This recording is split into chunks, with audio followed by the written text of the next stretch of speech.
Hello po sa inyo lahat. Magandang hapon po and we are live. Hello po. Good afternoon po sa inyo lahat. Isang napakalamig na afternoon po sa inyo lahat. I am live from Shibuya. Ganda po ng kulay oh. It's fall. I forgot the name of this tree pero sa mga pinakamagagandang tree tuwing tuwing fall. Well, actually, hindi ko alam kung fall pa or winter. But it's really cold po ngayon. So yun po, hello, it's me, David. We're alive and I just want to share the reason of why am I doing this live. I'm doing this so that I can share the amazing opportunity, the business opportunity that I'm doing right now, which is called affiliate marketing or digital marketing, while also practicing what it takes po how to become a successful entrepreneur.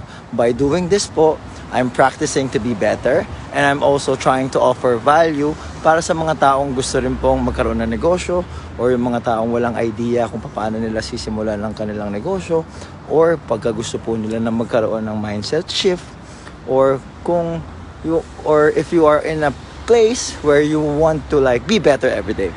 Because those are my goals. Yun po ang mga goal ko. I want to be better every day through personal development and I want to offer value to the people that are watching and I want to be able to help people find another source of income, which is this called digital marketing. So yun po, maraming salamat.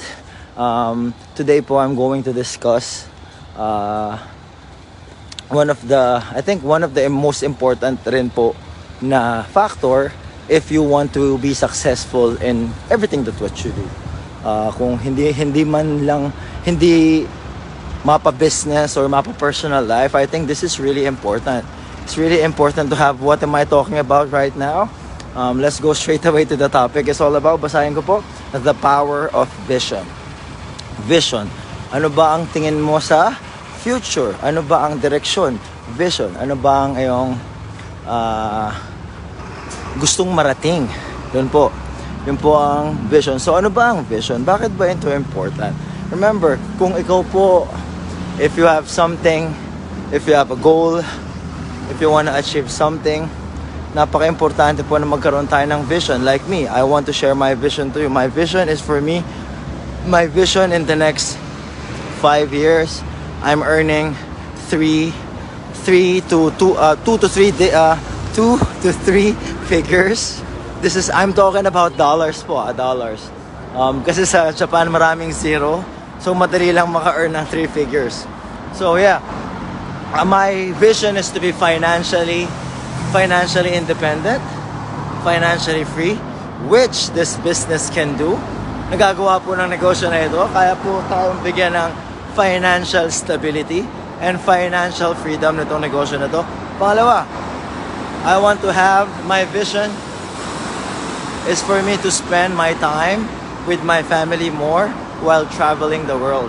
Yun po ang vision ko. And ang pinaka-importante kong vision, I want to be successful in this field so that I'm going to be able to help other people be successful like the other people within our community. Yun po. Kasi po, I'm in my point of my life where mas gusto ko po talagang mag-spend ng oras nakasama ang aking pamilya, nakasama ang aking anak, na hindi ko po siya nagagawa at hindi ko po siya magagawa if I'm gonna be staying as an employee. Again, wala pong masama sa pagiging empleyado. Currently, I am also an employee, but I know malapit, I gave actually myself like a deadline kung kailan ako mag-quit and kung kailan ko ito magagawa ng full-time. I know I will get there. It's just a matter of time and it's just about a matter of joining the process and doing the process and enjoying the journey. Yun po ang aking vision kasi in business po, vision is like a compass. When I say compass or mapa, nagbibigay po ito ng direksyon kung saan po natin gustong pumunta. Ako po, gusto ko po maging successful. I want to be successful in this line of job. And in this line of job, this is required. Putting yourself outside the comfort zone. Kasi po, if you are shy, if you are not doing things na makakatulong sa'yo to grow outside of your comfort zone, and then you are not going to grow. Diba? Kung masyado tayong komportable sa ating buhay, kung masyado tayong nagre-relax, kung hindi po tayo nagsistrive maging better, napakadali po ng buhay. At hindi po natin makakamit yung mga gusto natin. Mga pangarap. Ako, malaki po ang pangarap ko. That's why, kung mangangarap na lang po tayo, diba? Let's dream big instead of dreaming small.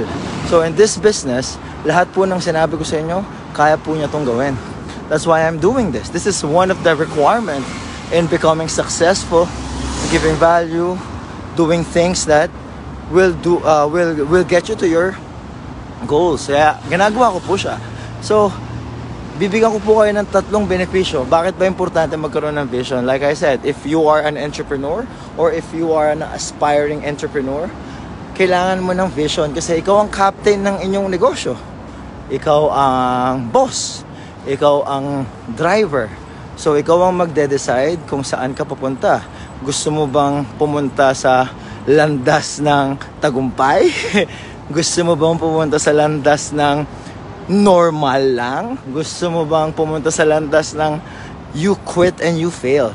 Ako po, gusto ko pumunta sa landas na I'm gonna be successful and I'm gonna be helping other people. Kasi po, marami na pong nakakagawa nito sa negosyo namin. I'm trying to do my part and giving value to the people sa mga taong makakanood nito. That's why I'm really, really excited. Sa mga taong susubok, sa mga taong magti-take ng risk in going outside their comfort zone. Because in going outside your comfort zone, you are going to find yung person or yung bagay na gusto mo talagang maging. Kasi po, dati, I'm so enclosed sa comfort zone ko and I feel like I'm not growing. Parang stuck up ako, parang I feel na hindi ako nagle-level up. Nung nag-try po akong lumabas sa aking comfort zone and doing this business, nagbago po yung mindset ko. That's all in the power of vision. Naniwala ako na at one point, kailangan ko maging successful. At one point, kailangan ko magbago. Yun yung vision ko kasi malaki po ang aking pangarap. So, nung naisip ko yun, requirement ng vision is to do this. Kaya po, napahaba yung aking daldal. So, I will give you the 3 benefits po kung bakit importante ang vision, okay? Number 1, important fact of having a vision is it will give you a direction. Like I said, you are the captain. You are the driver. So, magkakaroon ng direksyon ng inyong patutunguhan dahil you are going to do the things that are important to the business. That important na pupunta sa inyong goals. Magkakaroon kayo ng sense of tawag dito, priority. Ipa-priority nyo kung ano yung magiging, kung saan po kayo magiging successful, and you will disregard yung mga bagay na hindi importante. Yung po ang importante if you have a vision. Number 2, it fuels your motivation. Fuels your motivation. Like I said, ako po, pag iniisip ko po yung gusto kong mangyari in the next 5 years, 5 to 10 years, na-excite po ako. Dahil I can see myself not working for other people. I can see myself not waking up early and building others' dreams. I can see myself going up the stage and helping a lot of people and receiving awards. Kasi po yun po yung nakikita ko talaga eh.